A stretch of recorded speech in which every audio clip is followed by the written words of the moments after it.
You know, freaking Labubu's? Have Labubu's made their way? I had 2 6-year-olds with Labubu's on their backpacks. And I hear, this isn't touching my Labubu's. And I'm like, guys, don't bring your Labubu to school. Welcome to Stan, the podcast where we dissect our enthusiastic and, at times, obsessive relationships with cultural phenomena. I mean, have you ever caught yourself unironically insisting that it's not just a phase? Or stayed up all night to finish that book that you just can't put down? Or have you ever had such a huge crush on a celebrity that it made your heart physically ache? I have. So join me as we figure out why certain things or people capture our attention and affection so well. I'm really happy that you're here. As a person who grew up in the UK and was very much a horse rather than a doll girl, this topic really came out of left field for me. This podcast is very much a one-woman operation. I issued an open call to which someone responded saying their friend would love to speak about American Girl. And as mentioned in the episode, the cultural behemoth that is American Girl was only known to me through my biennial trips to New York City growing up. I walked into the old American Girl store and was completely overwhelmed. It wasn't just a shop, it was a salon, it was a hospital, and it was even a restaurant. Later on, I re-encountered American Girl through the influencer Modern American Girl dolls that reimagines the characters as they would exist now. So all the dolls vape and wear Rhode lip gloss and are obsessed with iced matcha or things like that. But my own lack of connection to this brand caused a huge oversight in terms of its cultural impact. There have been 905 books published and 157 million sold. In 2023, they revealed that there had been 32 million dolls sold. In that sense, American Girl is second only to Barbie in its popularity. So for those of you, such as I, that are unfamiliar, their hook is that each girl comes with a story to teach their owner about the period of history that the doll exists within, and also teaches them a lesson about morality and the potential of young girls who are facing hardship. Despite all of this, I was kind of dreading having a conversation about the influence of dolls on someone's life. It's an interesting angle, granted, but I'm very skeptical about the positive effect that dolls have had on teaching young girls about bravery and femininity. Some of my concern was centered around the depth of conversation that can be had, sparked by such an object. Something that was reignited for me by the Barbie movie, which, I hate to say it, I found very shallow. And the lack of representation of dolls of that era. American Girl came under fire for having very limited representation of minority communities. For example, Addie is the only Black doll, and her story centers around escaping slavery.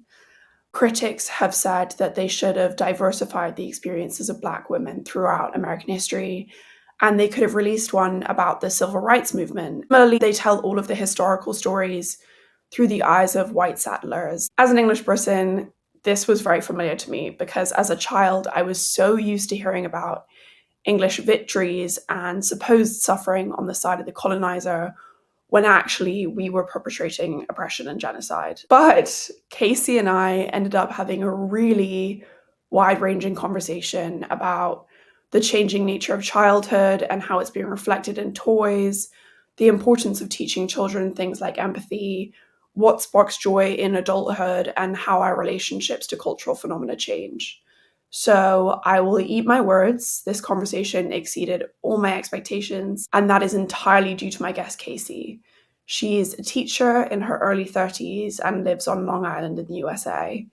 She is thoughtful and compassionate and deeply invested in childhood development. She even gives tips on how to boost development in your own children. If you take anything from this discussion, it's to support your local public library. I hope you love it as much as I did. Here's Kasey.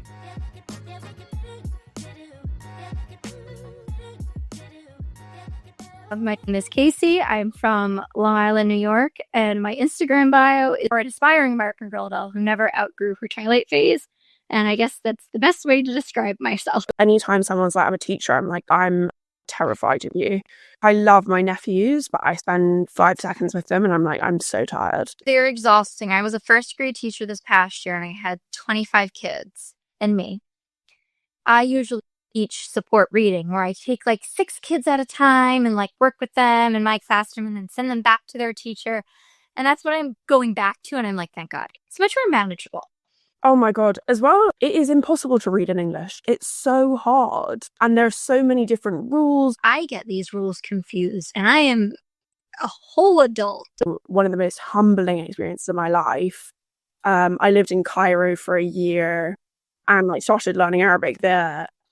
And learning how to read again as an adult is so hideously embarrassing. Everyone always says, oh, you should get a boyfriend or like, get a local partner. Learning will be so fun together and you have your own tutor. And I was sat there for hours sounding out the fucking letters of the alphabet and I was like, this is just awful. This isn't sexy at all. This is just like really embarrassing. Yeah, I don't know if it was the same in England, but in the US, how we were taught was called whole language in the 90s and early 2000s. It was like, learn this word, learn what it means, and you just learned by memorization.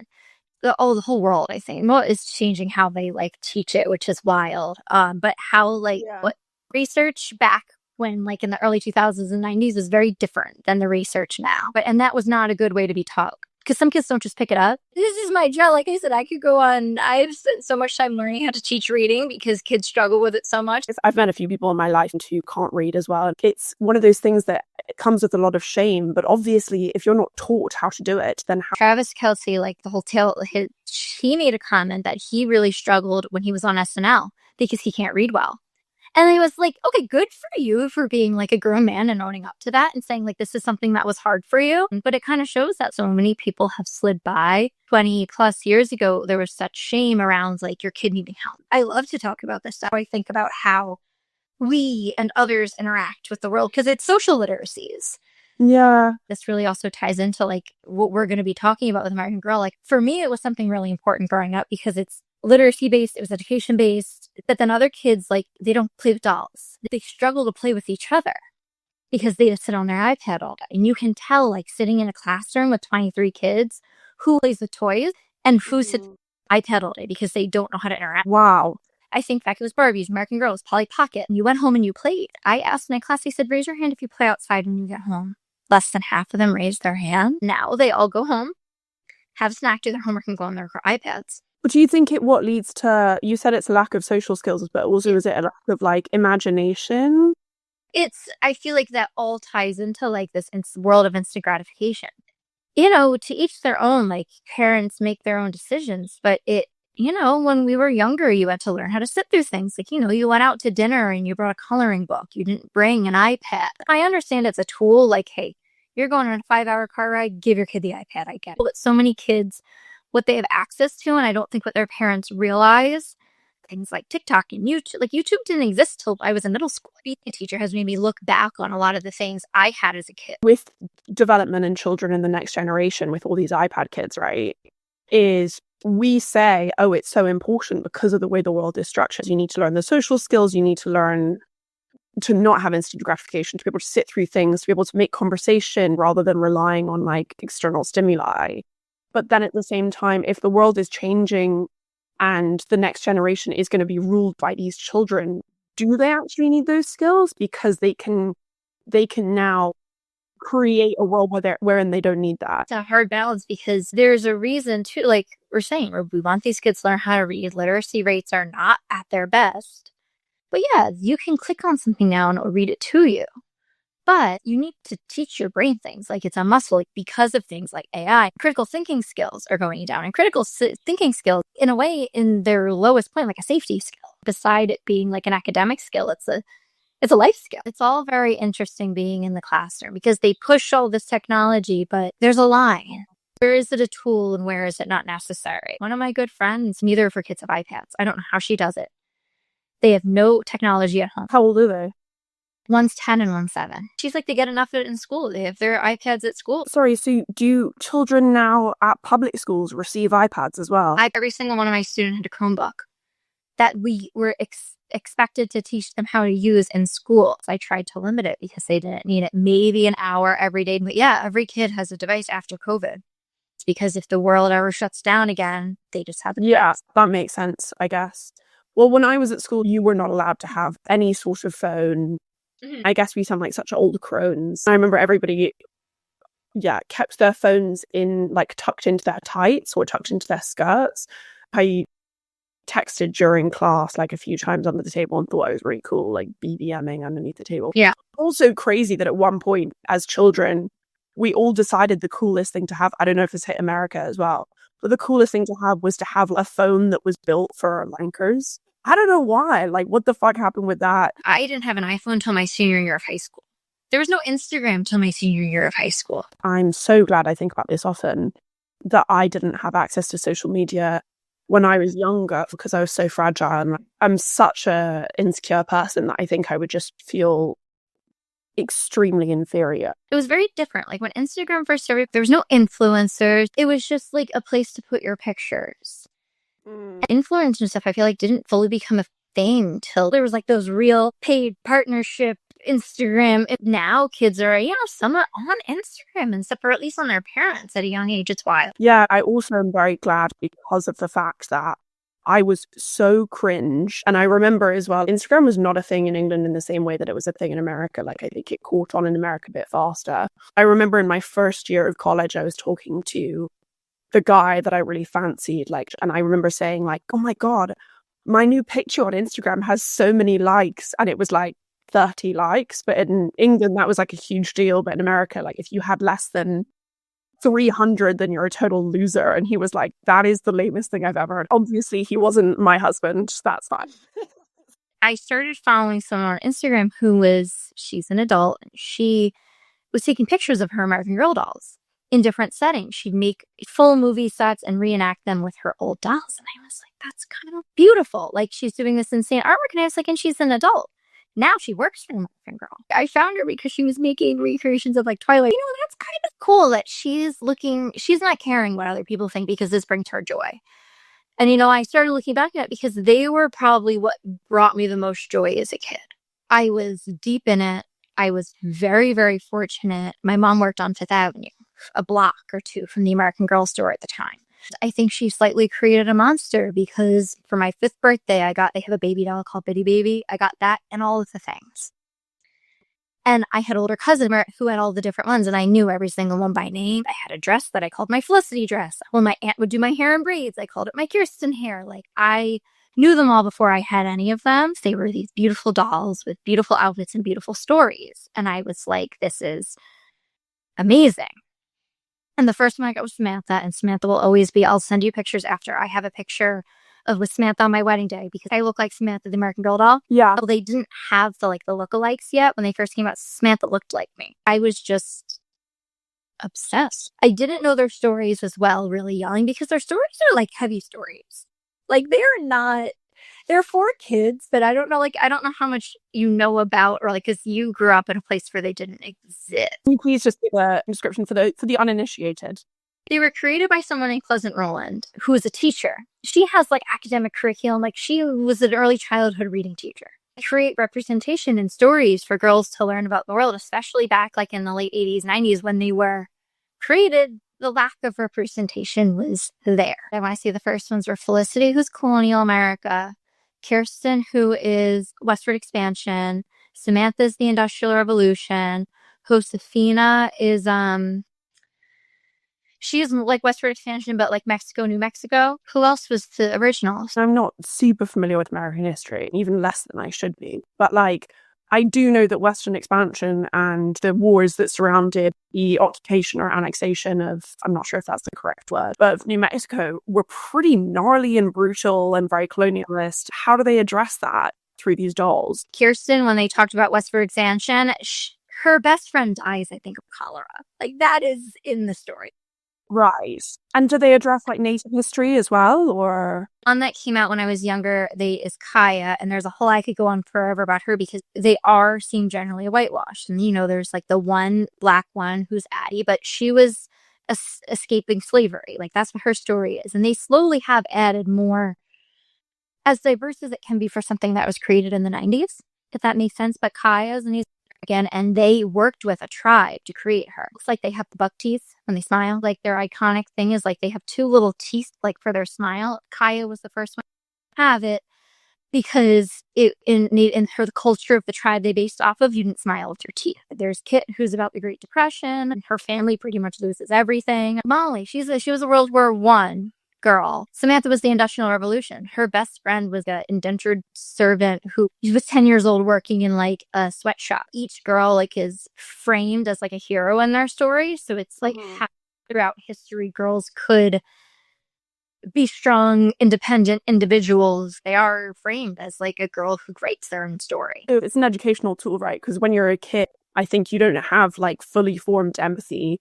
So when you look back at traumatic periods of history, it doesn't hit you in the same emotional way. It's not just a doll in the book. Usually it's 6 books that follow like the same trajectory. They have like historically accurate things that go with them, their beds, their clothes. So it's a whole immersive experience of what it was like to live in that time.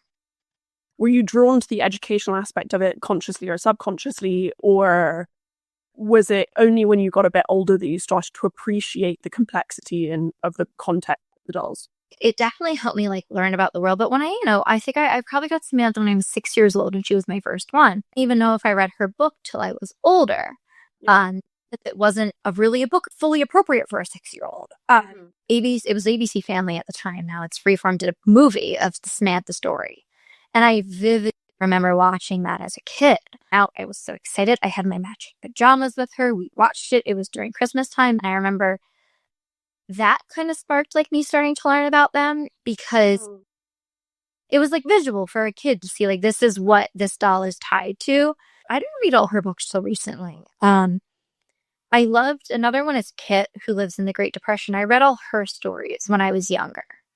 For some reason, I was very drawn to her stories. And that was the first of all of the books I read. That I want to say like 3rd or 4th grade is when I read them. And I understood they were all different times. So but as I got older, and even now, I started to dive back into their history now that I'm older. There was a podcast called American Girls that was 2 historians who would break them down within like social context now and history now. But I knew it to a point of a small child, not as an adult. So I've kind of re-looked into the histories now because I think I can grasp it. So that stays with you for a long time. It's an interactive way of engaging with historical context that is quite unique for young children. I think I played with my dolls probably through middle school, like older than like you should be interacting with something like that, but like it wasn't the same kind of play from when we were 6, 7, 8 years old playing pretend with them. But I feel like even though like each girl had very specific times and this and that, it didn't have to be that, and it had so many different accessories and things to make it accessible to play in many different ways. Like they're obviously created by a teacher. Like when I learned Pleasant Rowland was a teacher, I was like, that makes so much sense. I feel like so many toys nowadays are like, here's this thing, put this magical powder in and it will pop up and here you go and it does it once and you're done. Something that could kept being created and built on and changed, and you could play with them in different ways every time. I have memories of in my basement, just like a full town set up everywhere. My mom could be like, what did you do? Especially now being in education, I feel like kids don't play like that anymore. Like it was endless. Like we just kept adding and building. I 100% agree. I think about all of the toys that I played with. The ones that were advertised on like Nickelodeon or Disney Channel were often vibrators or battery powered something, but they broke after one time. But the ones that really stay with me, they're more simple because you as a child are able to fill out the context around them and make it more personal, and you create a story that you can buy into. It seems like there's a lot more substance there than anything else. I think for kids, if you fill in every single blank and like give it one purpose, then you're gonna get obsessed with it for 5 seconds and then fucking leave it. Also, one of the things that I thought was interesting is you said that your older cousins were the ones that introduced you to the American Girl. I don't know about you, I had an older sister and I was obsessed with anything that my sister liked. And if she included me with her friends, I would do anything that meant that I could be around them. So yeah, I only have a twin brother, but I grew up I have a bunch of cousins. My mom's the youngest of 8, and I grew up around her side of the family mostly. And one of my cousins who's 4 years older than me now, and one that's 16 years older than me, both are the ones that had them. And when I went to my cousin Melissa's house, I got to play with her dolls. And then my cousin Katie, it was kind of more of like playing together because that 4-year age gap, and like when she would include me with her friends, it was like the coolest thing ever. And now like she is one of like my sisters. She's getting married in October and I'm her maid of honor, and we were just on her bachelorette, and I know a bunch of her friends because they would include me in these things when I was younger. And I think she was probably one that I like idolized the most as a kid, and like she's one of my best friends, but because I think she had them, they were cool. And a bunch of my friends, we all had them eventually, and it was something that we all like could bond over.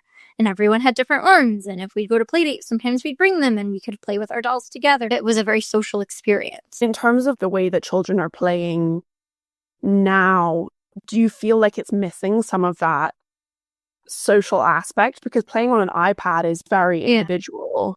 Yes, I think to a point, because I don't know what they do on play dates. Like once a week, I would have like choice time at the end of the day for my kids. Because, I feel like when I was in first grade, there was a lot more playtime. It was built in today. That really isn't anymore. Like it's pretty academic all day. So like every Friday I would do choice time and I would let them play. And it was really interesting to see how the kids interacted with each other. The boys did really love building. I think Legos are like a huge thing. And same with like the girls like to draw together. But it was just, it's interesting. Like they'll build next to each other. They'll draw next to each other, but they're not building something together. They're not build it. Like it's very like, we're both going to do this next to each other. They're taking all the blocks and they're building 2 separate. And I was like, guys, build together. Like make something together. And it was like a wild concept to them. They're like, oh. And throughout the year, I definitely saw like growth in that, which was like nice to see that kids would want to be building things together and doing things together, because it didn't really start that way. But some kids still they chose like during free time to go sit by themselves and draw. Like they didn't want to interact, which was also wild to me. Some of my girls talked about dolls, like they seemed to like them, but I feel like, I don't know, like was there like I had a huge Barbie phase too. Like I was a big doll kid. The Barbies, the baby dolls, the Polly Pockets, I had them all. I guess imaginative play doesn't happen as often. And when do you think that switch was? COVID didn't help. Technology and like the viral things doesn't help. Like, the freaking Labubus. Have Labubus made their way? I had 2 6-year-olds with Labubus on their backpacks. And I hear, this is they're touching my Labubus. And I'm like, guys, don't bring your Labubu to school. Well, I guess there's always phases, like Beanie Babies were a thing, and Furbies and Trolls, but I feel like it escalates so much more than it used to. With the Labubus, I know they're supposed to be collectibles, I think. Yes, I think. They're not supposed to be touched. So they're toys that are not, they're more objects rather than toys. Like you don't interact with them. In the past, like I feel like people had like, Beanie Babies were played with, things like that. But like, even like American Girls, they're collectibles. I have them all in my basement hopefully for my children, because I know they're collectibles. Were very expensive, nice things, but I was encouraged to play with them. Yeah, that's what I find intriguing, is children being like, oh, they're touching it. And I'm like, yeah, it's supposed to be a toy. You play with it, you interact with it, rather than like a material commodity. Yes, I can see that. I think it all gets escalated. A lot of them have like the minifigures that like that immediate excitement. But once it's done and opened and built, it's just there. Yeah. Just to bring it back to what we were saying about American Girl, is that there were so many different touch points. I mean, obviously, I grew up in the UK, so I didn't realize they had made movies. And they had books. Yeah. Whereas, like you said, with a collectible, it's a finite. Actually, there must be a difference in terms of action figures of superheroes, right? You have all the associated stories and things that you invest into it. Whereas, I don't know if there is a backstory to a Labubu, but that's probably what may have given American Girl such like an emotional connection, is because you continue to invest in them when a new touch point comes around, it renews your relationship with it. I have an older sister. Yeah. My older sister and I are completely, like, I cannot overstate this, so different, in a very good and healthy way, and now in a way that makes us both laugh. But I think when we were children, it was one of those things where I was obsessed with her and I really wanted to impress her and be close to her, but I was trying to square the idea of the fact that I wasn't interested in the same things as her, but I had to think that I was. And that's really hard as a kid, because kids are very egocentric, just developmentally. Like, Yeah. it's very hard to put yourself in other people's shoes. Yeah, and also, like, she wasn't asking that of me either. This was like a self-imposed thing. But I remember American Girl because she had every year, so my mum is American, and every year we would go visit either one of my parents' home countries. So we'd spend the summer in Connecticut, and then we'd have like a few day trips to Manhattan. I remember going to the American Girl store and just being completely bowled over by the idea that there was one big store that had so many different concepts in it, like the tea room and the salon and the hospital. Like, the only thing I got was coconut for dog. Anyway, the point of my very, very long aside is that I remember walking into a store and it being so alien to me that American Girl had so many continuous iterations and ways of engaging. And I can so see as a child that you get bored of, you know, your doll because you've run out of things to play with. And then you go to the store for a birthday party or get your doll's hair done or whatever. And it recharges your energy to interact with them. They just moved to Rockefeller Center, and the new store's fine, but an old American Girl store on Fifth Avenue was the most insane thing in the whole entire world. I'm very lucky to have been there a bunch of times. Like I said, my mom worked on Fifth Avenue, so I would go into work with her, and as a treat, we get to go walk around the American Girl store. And it was, if you had no clue what you were walking into, it was an overwhelming experience. My favorite part of that old store that doesn't exist anymore, they had a whole floor of all the historical dolls set up in their settings with their histories in chronological order. It wasn't just like a timeline. It was the glass cases of each doll set up with their story in chronological order throughout the that floor, and it was the coolest thing ever. I felt like as a kid I was, because each of them had their own world, which made it, I think, a really great tool for kids. It gave you a jumping off point, because looking back, we played with them in the historical settings. We played with them not in their historical settings. Like, it gave us something to learn, but also we could use what they had and build off of it. But the story was an insane place and very overwhelming. And especially if you had no clue what you were walking into as a kid. And if you weren't a doll kid, it was probably like, what the heck is this place? I was not a doll kid, but it also, like, as well, I definitely was not aware of as a kid. I can't pretend to have the intelligent consciousness to.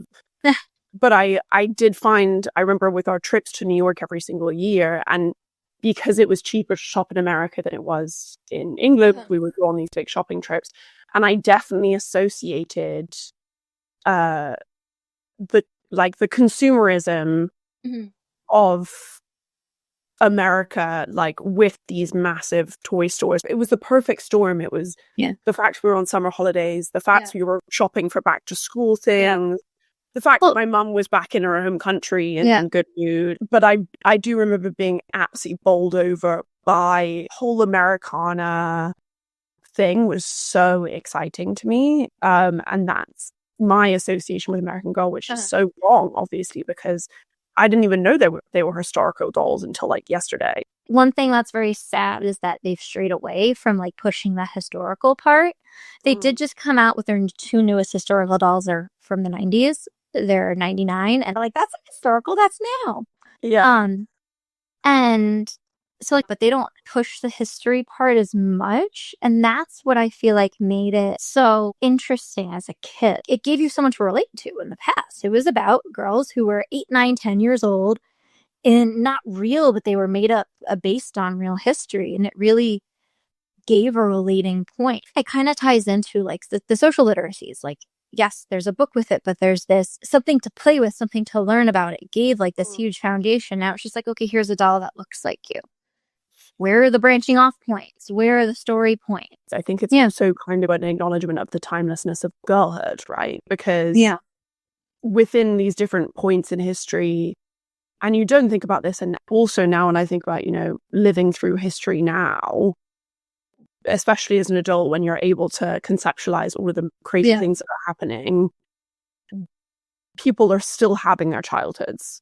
Like, I like spending time around children because I feel like I'm inundated with information and anxiety about what's happening. And then I hang out with children and I'm like, oh my goodness, all that matters to you right now is that you are going to someone's birthday party on Friday and they're having this magician. You're really excited about it. Problems are like, my mom didn't want to take me to the park. I couldn't go to the park last night and I really wanted to. Like, I'm sad because I want to go to the pool this weekend and my mom says we can't because it's going to rain. Like, you forget now, but also at periods during history, for children, you're not able to conceptualize the context of the world. So all of these things that are happening to you are basically without context because you have no control over the world around you and you don't make any decisions. And that's what breaks my heart about, either reading historical text from the viewpoint of a child, also thinking about, everything that's happening in the world right now, is for children, they can't say like, oh, we're at war because this leader and this leader 20 years ago made this deal about the oil in this country and et cetera, et cetera. And actually, as a child, all you know is your immediate concerns, but also all of these other external variables that you kind of think are inconsequential to you because all you're focused on is, I get to eat. So it breaks my heart. Well, even looking back, years that, like, I grew up in a New York City suburb. My mom works in Manhattan. She was in Manhattan on 9/11. Looking back, like, as a kid, I got picked up early from school. I was thrilled that day, Yeah, exactly. My mom wasn't supposed to be home. She picked me up early from school. Wow, great. I get to see mom. She usually only picks me up in school on Fridays. Like, that's my memory of that day. But looking back now and hearing my mom's story, it's like, oh shit, like, you were in the city on 9/11. She got a ride from like 2 utility worker gentlemen, got her home. My uncle hitchhiked home. Like, she knew people in the Twin Towers, like, because she works in finance. But to me, I got to go home early. My mom picked me up from school early on that day. And I was like, wow, great. Right, yeah, there's something very humanizing and also particularly heartbreaking about conceptualizing or understanding historical events from a child's point of view. Have you ever seen that Italian movie, Life is Beautiful? I know it, but I have never seen it, and I know I need to. One of the reasons I think it's a classic is, or something that really affects people, is because it takes on the most heartbreaking topic of genocide and the Holocaust and discrimination, follows a dad's desperate attempts to protect his child from the worst part of the world, and the defense of childhood innocence in that, and the inability to conceptualize like the gravity of the situation. That was one of the really cool things, like the American Girl books. Yes, they take place in like very distinct pieces of like American history, but they are written in through the eyes of a 9-year-old. So like one of them, I just reread Kitten. It takes place in the Great Depression, and her dad lost his job. Their house becomes an inn where mom's renting out rooms to help them make money. Her brother goes and moves to a different state to go do work to send money to the family. But it's told through the eyes of a 9-year-old, and she wants to be a reporter. So it's about her reporting on the different people living in her house and writing newspapers about them. Yeah. And it's done in a very like kid-friendly way. But like, you look at the gravity of it, like, she was in a situation where her family was about to lose everything, and they were doing everything in their power to make sure they didn't. As an adult rereading it, you see the true weight of the situation they're in. But as a kid reading it, it's like, wow, that's really cool. Her biggest problem is that she gets moved to the attic of her house as her bedroom because her mom wants to rent out her room. And she's so upset about it because it's, the old dusty attic. Yeah. Not to compare children and animals, but I was having a conversation with someone who doesn't have pets about how the fact that when your animal or your child gets sick, it's especially difficult because you can't necessarily be like, I'm hurting you, I'm making you take this medicine, or I'm giving you this vaccine, or you're going into surgery because this is going to save your life, because all they can think about is like, I don't want this needle in my arm. And it's, it's similar to these children that you see, on the news or in these books, that you're like, I don't know how to explain to you that we're doing this for your own survival. Yeah. When you're talking about consuming either the books or going to the stores, which is something that you did with your mom, was there something that you did with your friends with American Girl? Because they're quite expensive dolls. They are, and I, looking back, feel very fortunate. I had a handful of them, and I think partially because I love them. I played with them to no end. Samantha's arms and legs are about to fall off. Well loved. They're very well loved. And looking back, I was like, wow, I feel very fortunate that my parents could get me these for me. I think also they saw the investment in them, that these weren't just something I was putting back on the shelf and forgetting about. And hey, I still haven't. Like I said, I have pictures as a joke. A few years ago, I dressed as Samantha, the American Girl, for Halloween because I was actually like her. So I brought her with me. Love that. It was a grand old time. I taped a little plastic solo cup to her hand at the party. It was hysterical. But then once I did that, during COVID, there was a lot of I started falling back into, because podcasts were popping up.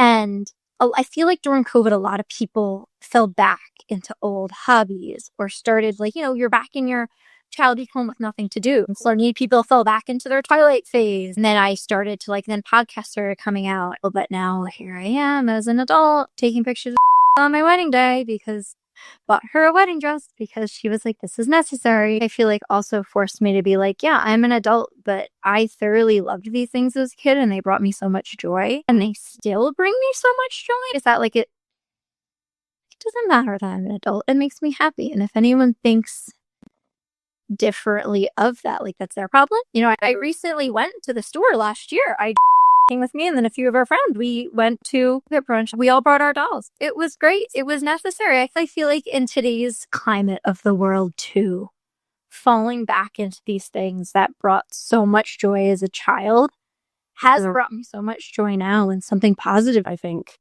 a big part of growing up and maturing and aging is doing the things that bring you joy, as long as they're not, harmful. Those are the people who I find are the happiest, are the people who engage with things that make them happy and they are pretty unapologetic about it. The best conversations I remember having with one of my best friends in college was I was hyperfixating on something that I thought was really interesting. And I went to her house to have tea and I took so much of her time. And I spent 20 minutes talking about whatever it was that I'd hyperfixated on. It's probably something like palm reading or the history of witches or whatever. And when I finished, I was like, I'm so sorry that I did that. You must be so bored. And she was like, no, I like you as a person. I find you really interesting. I find your thoughts interesting. If you came in and said, I want to talk about penguins for the next hour and a half, let's talk about fucking penguins. It's you should be able to, like you said, I'm going off about dolls to my friends, and they came to the American Girl store with me just to appease my childhood. There are a lot of things that I do for friends that I'm like, it's not my thing, but this is important to you. So, God damn it, I'm going to put on the matching dress and go to the fucking American Girl store. To tie it back to what we're talking about with American Girl, a lot of my friends kind of had one and we interacted with them together, and they were a big part of all of our childhoods and let us connect with each other. And because of the stories behind them, they kind of forced you to learn empathy and how to relate with others. This, I said, all their storylines take place in traumatic parts of history because kids empathy is a learned thing. Compassion's a learned thing. I worry that that's lacking in today's society, or ways to teach kids how to do that. Yeah, you do need those tools to help you start that conversation. It's really what they were. They were all stories of girlhood, being yeah, you can do anything as a girl. In the 90s, that didn't exist. My poor parents having playrooms in their bedroom for us, my American Girl doll room, it would spill out of this tiny closet, and they would come home, say there was a babysitter with us, and I had a friend over, and they'd come home from dinner, and their whole bedroom, because it was an attic, so it was a long space, would just be American Girl doll stuff. And I was like, oh my God, my poor parents. But I think now, being closer to parenthood than childhood, Yeah. it would bring me so much joy to see my children playing in such a meaningful way. I want to say my American Girl dolls didn't get fully packed away till end of middle school. A new one came out when I was in, I want to say, 7th grade, Julie. She's still one of my favorites. She's from the 70s. Mhm. Woodstock baby kind of thing. Like, Got type. it. Like, the flowy, the peace, the end the war type thing. And my mom, I wanted her so bad. And I was like, you're in middle school. I'm not buying you. Understandably, they were expensive dolls. She knew I had short-lived time to play with them. She's like, I'm not buying you another one. You have plenty. But she bought me her book series. And I read her whole book series, like front to back in 7th grade. So like even when I was older and quote unquote too old for them, there was still a way for me to engage with them. These even new ones were coming out. Like how we played with them changed, but they were still played with for a lot longer than most any toy I think I've ever had was played with. I mean, your mom has come up a lot in this conversation. Was it something that you shared an interest in? Or The thing is, she never didn't play with them with me, but I think partially, like I said, now that I'm closer to parenthood than I am to childhood, I think she appreciated them as a parent. She did see the importance in them and how we interacted with them as kids, that it was an important type of play. So she encouraged it. And I think she also, at a point, saw herself. Like, I always wanted Samantha because I saw myself in her. And I was like, I have a feeling I got Kit because I think she saw herself in it and bought it for me, knowing she never discouraged it because I think, you don't want to encourage your kids to grow up too fast. you had mentioned as well, being closer to parenthood, it would make you quite pleased to see one of your children, hypothetically, engage with American Girl. I saved them all. They're in a bin in my basement, all organized with all their clothes, everything. It's not something I would ever get rid of. Boy, girl, whatever child I have, because they brought me so much joy. They were more real because it wasn't just like a doll, it was like a friend. There was more substance to them. I think it helped that I wasn't just engaging with them. All of my friends did in some way, shape, or form, that they were an important part of our whole childhood. And you said something was healed in your mother's inner child to see a doll that looked like her. And that plays quite well into, I guess, the controversies surrounding American Girl dolls, but also dolls in general around the 90s. What are your thoughts on how there was only one black doll, especially with American Girl dolls' connection to history? America has, much like, I am definitely not pointing in because England has the darkest history of all time. Nowhere has a bright and sparkly. These books, they have their dark moments.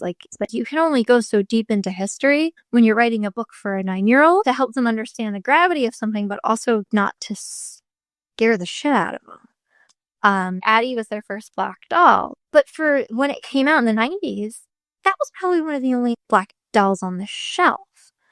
Yes, looking back, it's they only had one of these, or they have one Native American. And I think they do try and hit on all American history. Yeah, I think people can look at them and be like, well, they could have done this, they could have done that. It's well, they're kind of the first of their kind.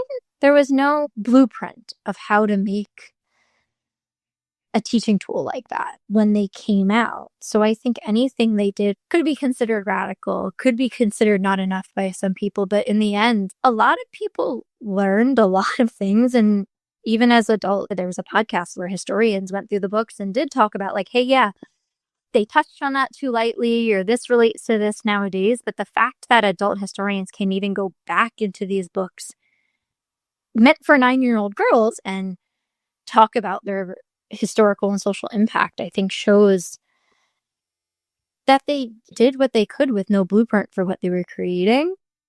And obviously they did something right, because I don't think I'm the only person that it's stuck with. I don't know if you're familiar with Sex and the City. People are oh, I'm a Carrie, I'm Samantha. That same culture exists in American Girl. As adults, oh, hi, I'm a Molly, I'm a Felicity, I'm a Samantha. They obviously did something right, because I'm 30 years old and sitting here talking about a doll I played with when I was 10.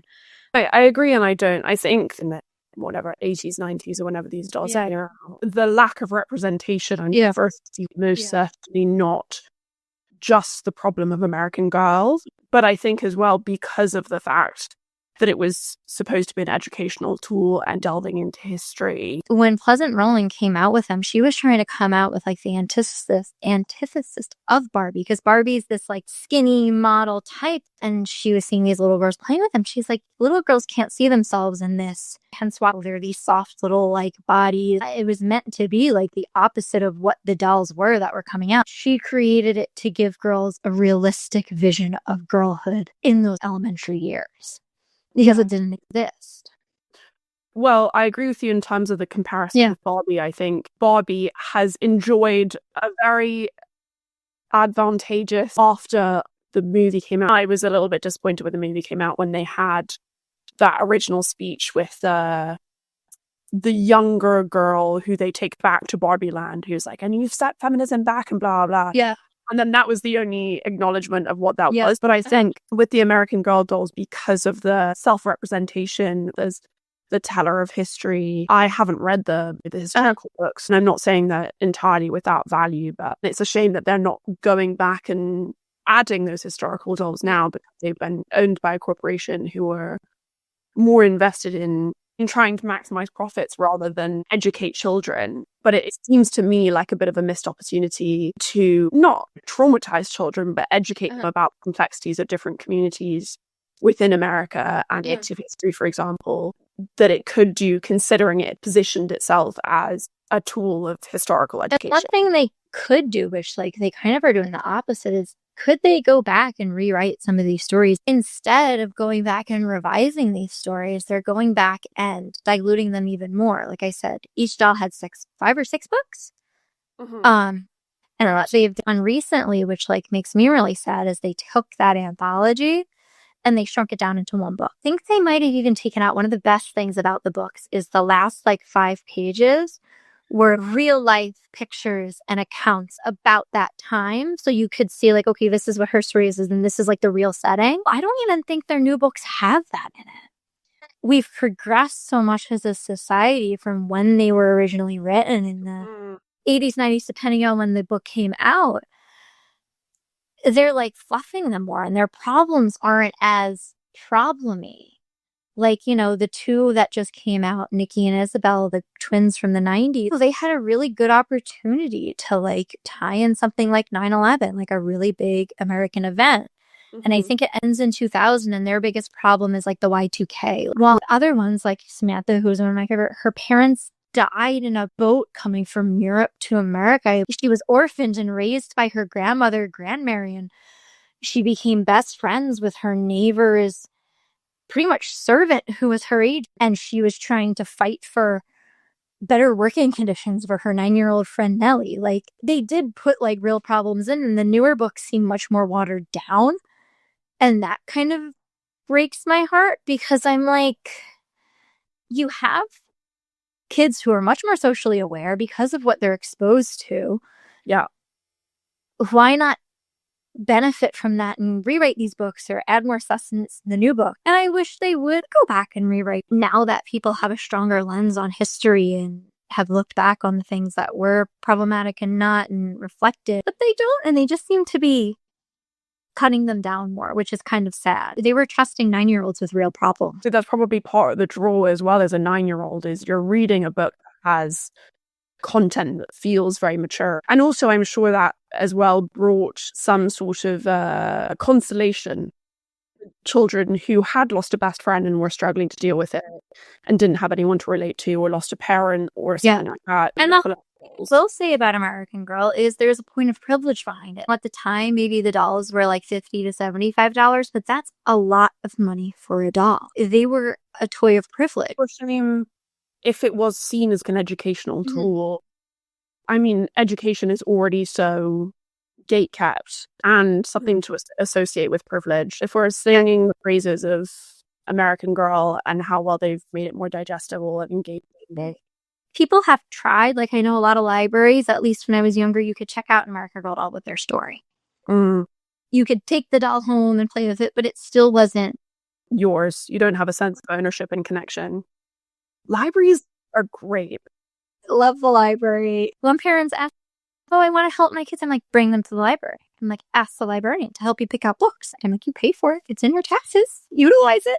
As kids, we didn't go to the library. Where I live, I'm very fortunate that like public libraries are pretty accessible here. And the one I grew up in, its children's room was like very expansive and had toys and books and had a whole children's section. And most libraries do here. Like I was just at the library that's near my in-laws' house, and they have a whole children's room, and it was popping in there today. I guess they had an event going on because there was like 50 kids running around and parents everywhere, which is good to see. But yes, I'm big library, but like I said, they're very, very kid-friendly near me. We do have in London for sure a complete lack of like third spaces for people to hang out and them to be like genuinely public areas. It's great in the summertime because parks are there and they're wonderful, but thankfully the library I grew up with was walking distance from our high school. They had events going on. They had like, oh, we're going to have a Mario Kart Wii tournament like for kids to come to. They had Dungeons and Dragons night. They utilized it as a free social space for kids, which I think is so great. I think children in the city, I don't know, often don't have a place to socialize. Yeah, that's a safe place. Yeah, it's a safe place. It's a public space you can socialize. It's not politically or religiously affiliated. Yes. It's just a place where you can hang out. I think we need more of those. Okay, so last question. Who is your current celebrity crush? Like, I'm a loser and I like don't follow a lot of like pop culture.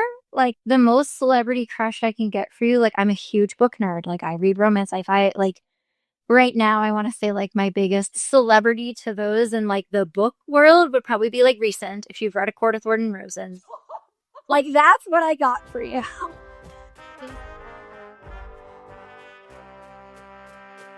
Thanks so much for joining us. Please give us a good rating if you're able, and if you hated it, then you literally don't have to listen ever again. With special thanks to my interviewee and everyone else who made this possible, including the friends that gave me the deluded confidence and equipment to record these episodes. Everything stated in these episodes are solely opinions and should not at all be taken as fact. Bye!